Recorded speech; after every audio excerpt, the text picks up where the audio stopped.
Mentor Hoxha i zëvendës mbikëqyrës kryesor shtetëror për mbrojtjen e të dhënave personale tha para nxënësve të shkollave të mesme të Gjakovës rreth përvojave në vendin tonë gjetësisht të rinjve mbi mbrojtjen e të dhënave personale.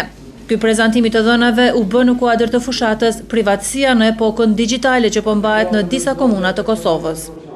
Në kuadër të bashkëpunimit, normalisht kjo gjë nuk do të ishte e mundshme pa kuvendet komunale, zyrtarët për mbrojtje të dhënave personale, drejtorët përkatës dhe çka është më rëndësishme pa juve, se gjithë kjo do të bëhet me qëllim që ju të njiheni lidhur me mbrojtjen e dhënave personale, shfrytëzimin i sigurt të internetit dhe të rrjeteve sociale. Hoxha i gjatë ligjëratës bashkëbisedoi me nxënësit dhe u qartësuan shumë detaje mbi sigurinë e të dhënave personale.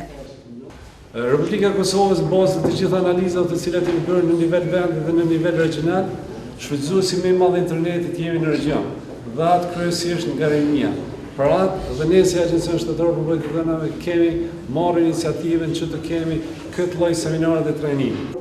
Të rinjt janë grup mosha më rëndësishme në fushatën Privatësia në epokën digjitale dhe ne si agjenci jemi shumë të përqendruar te kjo moshë, tha Hoxha mes tjerash. Në përmbyllje u bën konstatimet kryesore pas vlerësimit fillestar të ligjeve në këtë sektor. Të rinjve pjesëmarrës ju ndan edhe certifikata.